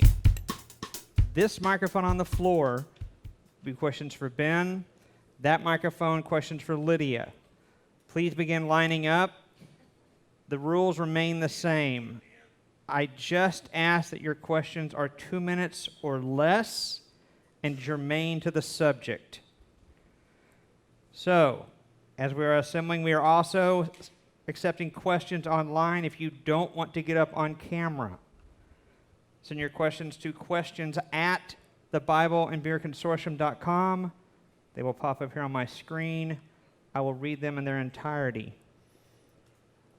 We will start over here with BBC alumni Daniel Jackson. Thank you. This question is for Ben. Ben, you mentioned in your presentation that the God that you believe in is all just, and we should prefer God to exist since he will ensure that perfect justice is served. According to Christian theology, if an adult woman identifies as an informed atheist, suffers the horrendous act of rape, and is then murdered, she would go to hell and suffer eternally. Her rapist, hopefully in jail, could then, through some process that I don't really understand, accept Jesus as his Savior, beg for forgiveness, and look forward to an eternity in paradise. Do you consider these outcomes to be perfectly just? And do you want this God to exist? Yes and yes, but I will further stipulate that what you've stated isn't necessarily true. The question of divine justice and personal eschatology is very complex in Christian theology. There's not a unified opinion amongst Christians, certainly not today and certainly not throughout history about this. The simplistic reduction that you've provided, I don't really even think I need to take seriously, because you've stated it as though this is the way to think about it. But there are several dozen different ways of thinking about personal eschatology and several dozen ways of thinking about hell that could render the tensions that you're seeking to raise null and void. Just briefly, I'll make a couple of these, because it's come up that transgressions against God in this life, because they are finite in nature, do not merit an everlasting punishment. Well, there are 4 different ways of responding just to this one criticism. One is this: it's not a finite transgression against an infinite God. And many theologians, from Augustine to Jonathan Edwards to many present-day Protestant theologians, think that a sin against an infinitely holy God merits an infinite punishment. But for those who don't like that, there are theological models in which people who go to hell don't suddenly become pious, praying, worshiping individuals. They continue to sin in hell, and therefore they continue to merit punishment in hell. So it's not infinite punishment for finite crimes. It's infinite punishment for infinite continued crimes in hell. But if you don't like that story, there's another story that you can tell called Conditional Immortality. And there's dozens of varieties of the way that Christians have worked this out, where people go to hell for a particular duration of time, and then they're wiped out of existence one way or another. And there's various permutations of the way that you could work that out. And then, of course, there's the idea of Christian universal salvation, that because of what Jesus has accomplished, every single human person will eventually attain heaven. So all of those are perfectly compatible with what you might call mere Christianity. So it doesn't follow at all that if you have a belief in the afterlife where things like this can happen, that there are any injustices. Furthermore, if you have antecedent reasons for believing that God is omnibenevolent and that God is all just, then you can know that whatever that all just God does is in fact just. Just because it doesn't make sense to us only illustrates that we ourselves are not just, and maybe we're not thinking about it from the proper perspective. Well, let me just, one quick clarification. I just want to make sure I understand this. So if an atheist woman is murdered and goes to hell because she's an atheist, and her rapist goes to heaven because he believes in Jesus, you feel that that is just? Okay, I don't think Just anybody yes or goes no? to hell for being an atheist. So I don't even think that happens. Your whole situation that you've set up is really stupid. And I don't really find any reason to take it seriously, because I don't think that you've understood anything in Christian theology correctly on this point. And Okay. you've continued to present it as though this is the one way to think about it. And there are literally a multitude of different permutations as to how one might respond to that. Thank you. Blake, Great job, guys. up on the mic. Can you hear me? No. Oh, so We got you. We can hear you. you No, we want tell me the what. audio. Do you want me to go over here? Hang on. Keep talking over there. 1, 2, 3. Can you hear me now? We got you. Can you hear me now? Oh, Yeah. so I just needed to get closer. All right, problem solved. All right. So I was a little curious about how the topic came up, and I guess my question right now is, what do you see as the ultimate significance of this topic? What about it interests you? Where do you see it going? Maybe you answered some of that in your opening statements, but I didn't quite catch it. And so this is a question, if possible, to both of you. Well, the topic was presented to me already formed, so I just said, sure, why not? Okay. Yes. Same thing. I believe my understanding is that he attended a conference, or maybe, wasn't there a conference on this at which university? Ryerson. Okay, that's right. Yeah, so there was a recent conference on it, which all of these folks that are in here in both our talks, they attended. So I don't know if you caught the question then, Ben, because I guess I wanted to give it to both of you. Is what do you see is significant? Like people walking out of here, what would you like them to carry out with them? Is there any like conclusions, any changes they should make in their life, or how do you think it affects other things? I mean, philosophically, I think it affects quite a few things. One would just be this. Are there any good reasons for us to prefer that God exists or wish that it was the case? Well, obviously, yes, especially if you think the problem of evil is a big deal. So just drawing some of the conclusions between different areas of philosophy and different areas within philosophy of religion, I think, is interesting. But, there's been a lot of work done on cognitive bias and certainly discussions about what you might call doxastic voluntarism or indirect doxastic voluntarism, which is a position that I would defend. And I think that there are times where, although we really diligently try to seek the truth and we're trying to be open-minded, sometimes our biases can get in the way of that. I know I've experienced that in my own life.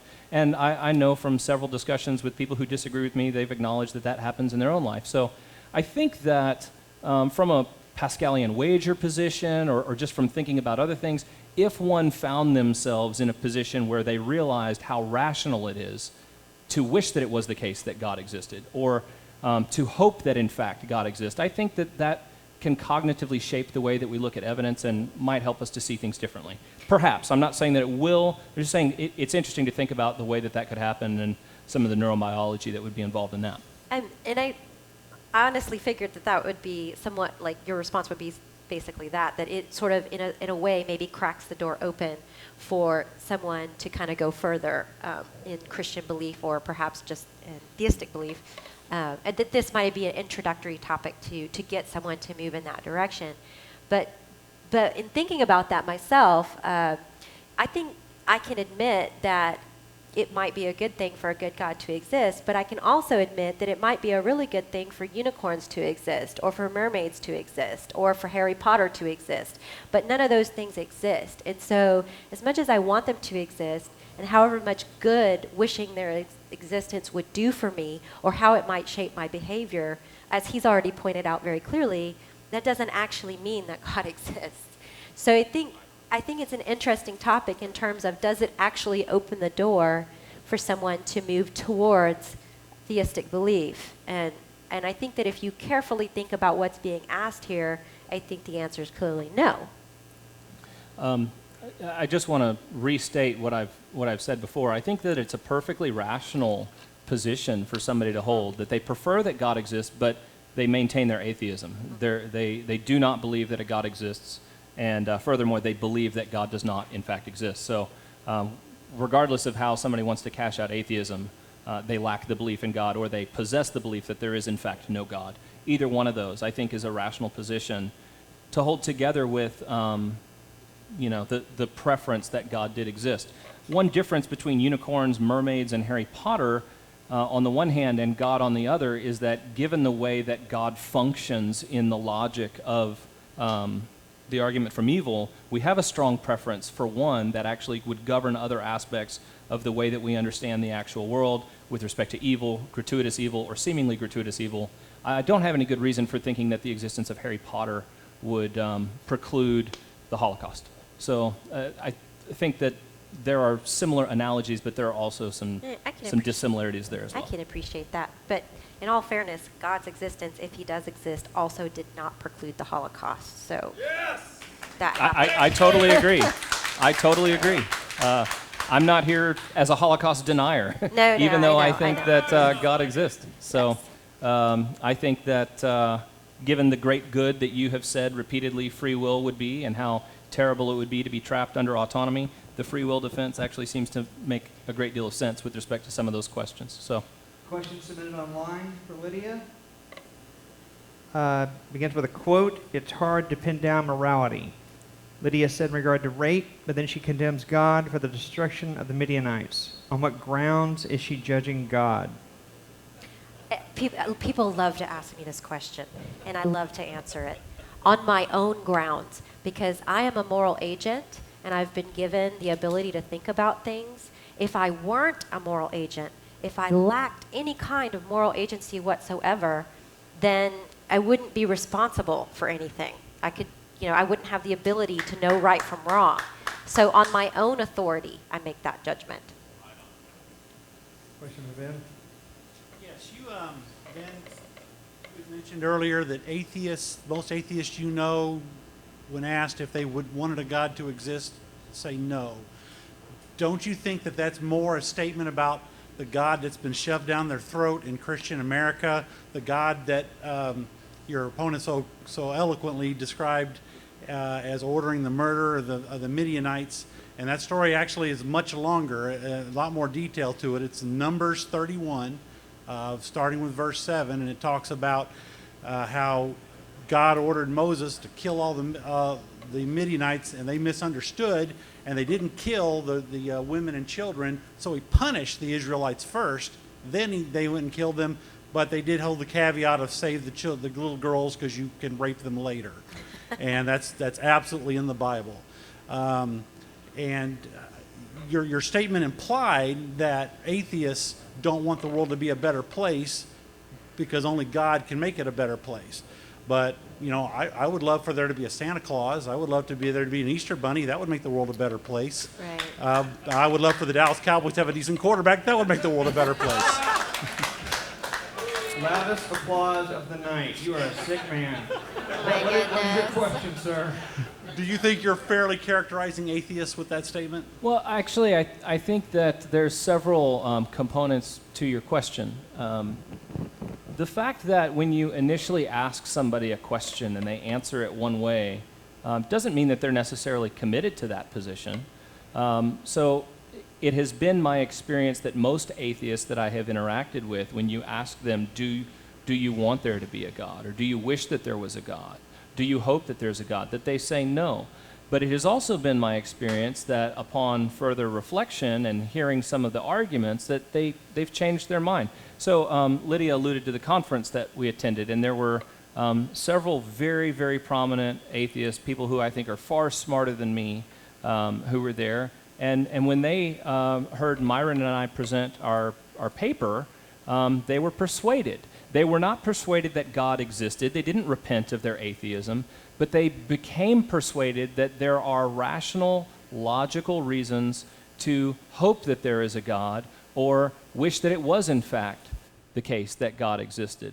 Now, with respect to the God who's been shoved down people's throats and all that, I'm not here to defend Christianity. right? I'm here to defend mere theism. That's the topic of the debate tonight. Should we want God to exist? The topic of the debate was not, should we want the Christian God to exist? Should we want the Muslim God to exist? Should we want Hindu gods in the plural to exist? The topic is mere theism compared against atheism or naturalism. And I do think that there have been plenty of errors with believers of various different religions proselytizing in ways that are inappropriate, immoral, and just downright mean. So I'm not trying to defend any of that tonight, and I'm happy to say, yeah, there have been lots of really, really bad things done in the name of religion and really, really bad things done in the name of God. I know you had a limited amount of time tonight and weren't able to really expand upon that point, but most atheists I know want the world to be a better place, and they would take help from any legitimate direction that it could come from. And I'm sorry if I implied to anyone that I thought atheists don't want the world to be a better place. I don't think that's the case. Most of the atheists that I know are actively working to improve the conditions of the world. Sure, there are some selfish people who aren't doing that, but I think that there's going to be bad apples in religions, there's going to be bad apples in irreligions, et cetera, et cetera. So I'm not trying to say all atheists are not trying to improve the world. I never implied that, and I'm sorry that something that I said seemed to have implied that to your mind, because I don't think that's in fact the case. Let me just say, before Jason Hollis puts this picture up on Facebook, I have two microphones on because this one's going to the audio for the video. And what Ezra's saying is not so important in these two mics. I'm watching you, buddy. Question over there for Lydia. Hey. Hello. Hello. Can you hear me? Okay. Yes, is that Is this on? microphone sufficient for Is it on? the I can video? hear it, Okay. yeah. Okay. Okay. Okay, cool. Hey, Lydia. I was looking for some clarity on, your position on this. So at the beginning, I think you said you would not want God to exist, or we should not want God to exist, although there may be possible worlds in which maybe we would want God to exist. What I was trying to say is that anti-theism is a very difficult position to defend. I think we can both agree with that. And since I figured that his position, we didn't talk before the debate, but I had a pretty good feeling that his position was going to be pro-theism. I figured I might try to figure out it's shocking, right? I might try to figure out a situation under which somebody might be able to say that anti-theism is at least somewhat plausible. And that was what I tried to present tonight. So it's not a lock solid, airtight case. I generally agree with him. I generally agree that it might be a really good thing if there was a God. I loved my grandmother very much, and she's deceased now, and I would give anything to see her again. So it's not something that I necessarily wholly disagree with, but I was trying, for the sake of the argument, to think about a situation in which that might be true. Now, I presented the idea that it could possibly be bad, and I don't necessarily agree with it. I was just presenting the idea that it might be bad if God was watching us all the time and he was constantly interfering in our lives and so on and so forth. We wouldn't have a lot of freedom. We wouldn't have any privacy. And in that way, we would never be able to experience authentic being as I talked about with the existentialists, for instance. So that might be a particular case in which that is true. And just to clarify, I actually would be very willing to give up my free will if it meant that no child ever had to suffer again. I would happily relinquish that. I would. I absolutely would. So I don't want. Me too. Yes, I don't That's want not- it to. I don't want it to seem to be the case that I think that freedom is this magnificent thing. I think freedom can actually be really terrible. And so what I tried to then argue was that I think that the linchpin on which this problem might hang is the problem of gratuitous evil. Now, he did a very good job of talking about evil and gratuitous evil, and it may be only apparent that there is gratuitous evil. But for me personally, I have experienced certain kinds of evil that, if I had the choice, I would have never experienced those things ever. And so, to me, certain kinds of of evil are always gratuitous. I think child abuse is always gratuitous. I think trying to defend a God by saying, well, it's okay that, children were abused because ultimately everything's going to be fine in heaven, I think that's actually morally monstrous. I just do. I think there should never be child abuse. So that's kind of where I was trying to go with at least something that was plausible. Yeah, that all those circumstances exist in the universe we live in. Sure. But you could imagine possible universes in which God exists, I guess. I guess if there is a logical incompatibility between gratuitous suffering and God, suppose you were to imagine a universe with God just as he's defined, kind of a priori before you even looked at the universe, would you want that sort of God to exist? Well, I think I mentioned in my paper that in another possible world where there is no gratuitous evil, that possible world, I think, could have a good God in it. But looking at our world, part of the reason I'm an atheist is because I haven't yet bought into the idea that certain kinds of evil are anything but gratuitous. So that's kind of where I was going with that. Not due to the way God's defined, but due to the current circumstances. Well, if God is they're interrelated. If God is all powerful and also God is all just, I can't imagine a God that's all powerful and all just looking down at a little kid suffering and going, it'll be okay, heaven later. I just can't fathom that. Because that to me just smacks of an utter lack of compassion.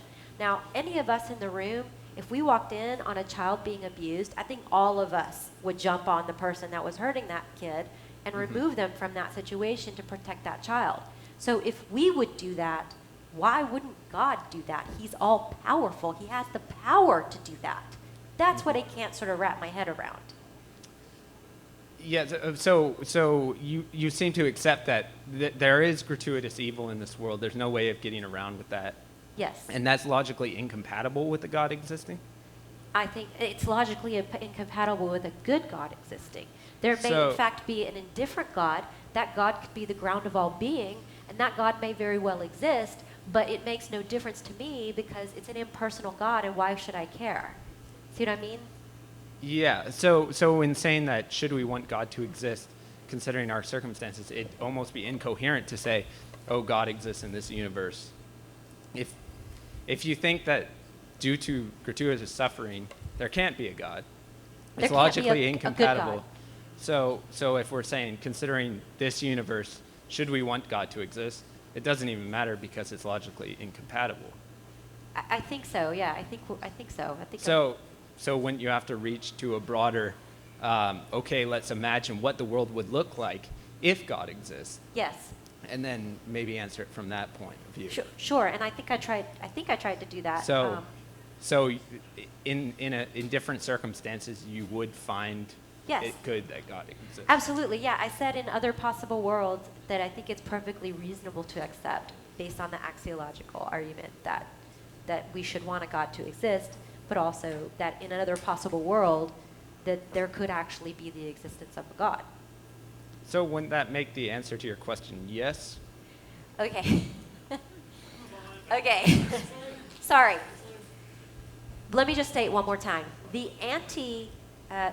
theistic position of this question is very difficult to defend, as he and I both She's pointed not out. an axiological atheist. She Yeah. wants there to be a God. She just doesn't think there is one. So Exactly. we're in agreement. Right. The debate topic is decidedly on the side of the theist. We both think that there ought to be a God, or that we wish that there was the case that there was a God. So she's conceded the debate. But the best thing that I could do was prevent. Hang on. It's okay. The best thing I tried to do. This is what I was trying to draw out. That's all right. The best thing I tried to do was present a plausible situation in which it might be reasonable to not want there to be a God, and that is in terms of what I presented. Okay. So the plausible anti-theistic case that you do not We hold. have 18 minutes. Okay. Ben, in my last question, I asserted that atheists, according to Christian theology, go to hell. And your response was that that was stupid or that I was misunderstanding something. So I just wanted to read for you Revelations 21:8, which states, "As for the faithless, their portion will be in the lake that burns with fire and sulfur, which is the second death. So I'd like for you to clarify that I misunderstand what the Bible says. So you're familiar with the Greek word pisteo there. That's actually just going to be a cognate in order to make it a noun form instead of a verbal form of the Greek word for faith and what it means there, right? So go ahead and elaborate on us what that means. I was just reading the Bible verse. That Well, says yeah, the and I'm just, you seem will to know what burn it in means, the so lake of please fire. go ahead and elaborate for us what the Greek term means. Faithless are those who have no faith, which are atheists. That's not correct. In the original Greek, those who are faithless are those who do not actually do the good deeds of those who are part of the faith. Then So- maybe the Bible should say that. So are you So saying... now this is an argument that's worth taking seriously, but it's an argument of divine hiddenness. It has nothing to do with an exegetical argument. Okay. So what you're suggesting is that it's just right here, clearly people go to hell because they don't believe in God. People go to hell because they're sinners and they deserve it. Just like me. I'm not any different in this regard. Okay?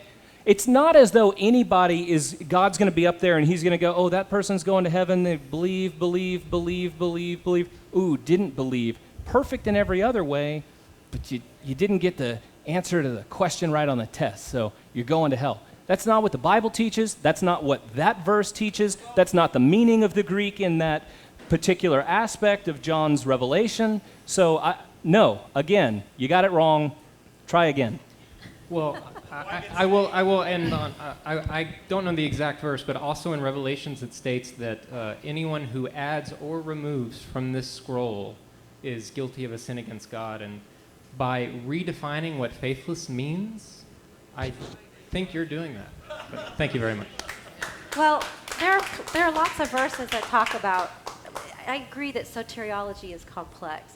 But, you know, growing up, I was always told that no one comes to the Father but by me, which was supposed to be a statement of belief, and other sorts of things. I agree there are many ways to think about it.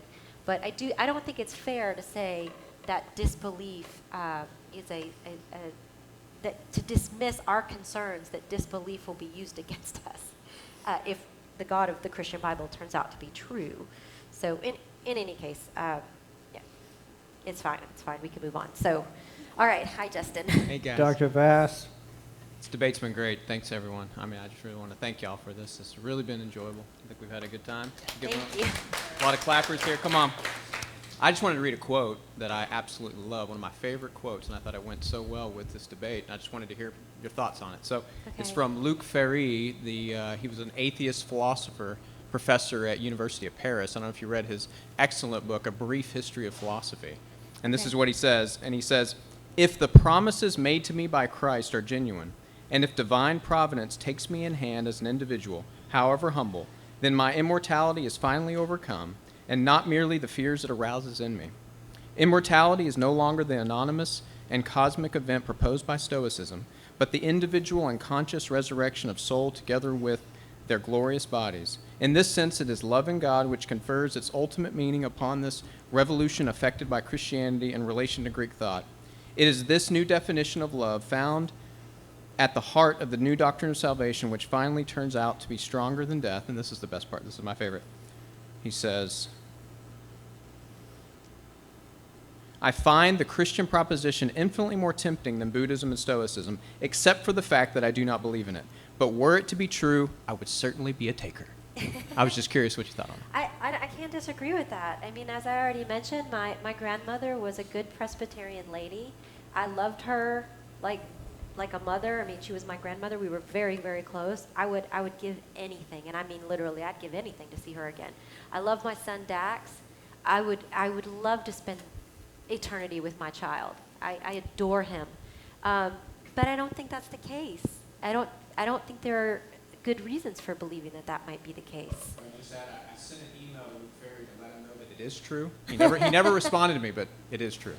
Well, Yeah. okay. I don't think it's true, and I think there are lots of rational reasons to believe that it's not true. Part of my deconversion story is that, to kind of say the least and to make people hear the least uncomfortable, I grew up in a very, very violent home. I experienced a lot of domestic violence, and And the outcome of that painful childhood was I've experienced as an adult, I'm turning 42 on Friday, I've experienced at least a minimum of 20 years of depression off and on. And part of the reason I deconverted from Christianity is because no matter how I prayed, no matter where I looked, no matter what promises the Bible made, no matter how I cried out to God, no matter what prayers were mumbled over me or that I begged for relief from pain that was so severe that the only way I could think to make the pain stop was to die, because that's how bad it was, okay? That God never responded to me.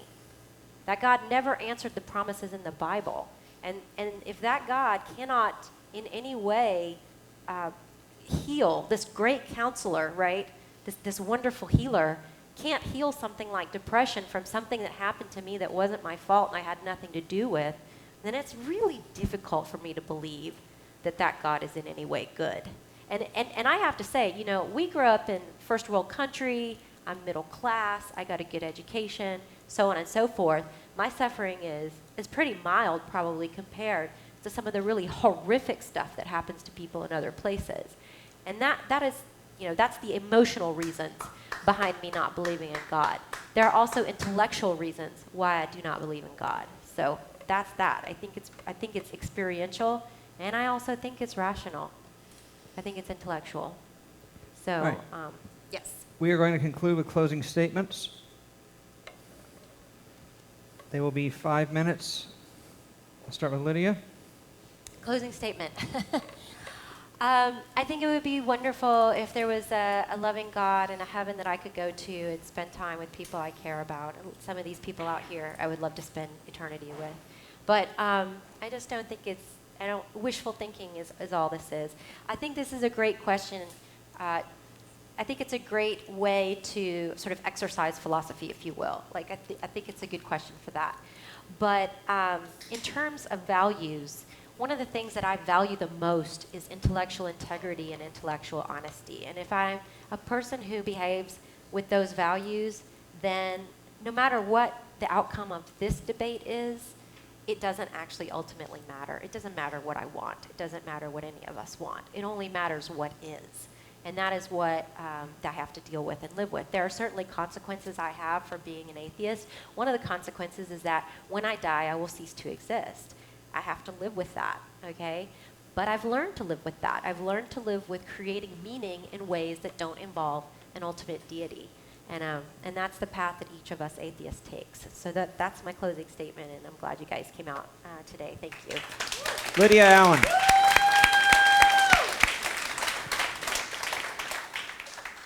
Closing statement, Ben? Well, I'd also like to thank everybody for being here. It's been real nice to dialogue with you also, Lydia. I just kind of want to remind everybody that there's basically 3 reasons why I think that it is rational and logical to prefer that God exists, that we should want there to be a God. The first is, if you're bothered by the problem of evil, it sure seems like the rational position to take would be that you would wish that it was the case that God existed, or you should hope for the fact that God exists, in which case what seems to be gratuitous evil will turn out not to be gratuitous evil, and maybe we would even find out why at some point. That'd be the rational, logical position to take if you are worried about the problem of evil. And then the other thing, the second point, is just this idea of justice. We all seem to want justice, and justice does not seem to be ultimately available in the great cosmic way that we want it to be the case, if naturalism is true. And we all know that when Dr. King said the moral arc of the universe is long, but it bends towards justice, and we all seem to intuitively say, yeah, that's right, and we rejoice in the way that the civil rights movement ultimately took shape. That's just not true if there's no God, because there is no real moral arc to the universe that bends towards justice. So if you want justice, you have a good reason to prefer that God exists. But then, there's just the aesthetic dimension to this. If you think that the right way to tell a story is to begin with once upon a time and to conclude with, and they all lived happily ever after, then it sure seems like theism is the only game in town. And Christianity in particular tells a really beautiful story here, that God became a man and lived among us and showed us how to love. And we didn't respond in the way that we should have. And we crucified him. And he died. But 3 days later, he defeated death and he rose from the dead. And he lives today. This is my hope. My hope is in the resurrection. I can hope in the resurrection because Jesus rose from the dead himself. And the promise of happily ever after is available to anyone and everyone who would turn from themselves and trust in God through Christ. So I would invite everyone here to do that. I look forward to continuing the dialogue after we're all done here. Thanks again to Ezra and the BBC. Thanks to all of you as well. Thank you, Ben Arbour. Hey, thank you, everybody, sincerely.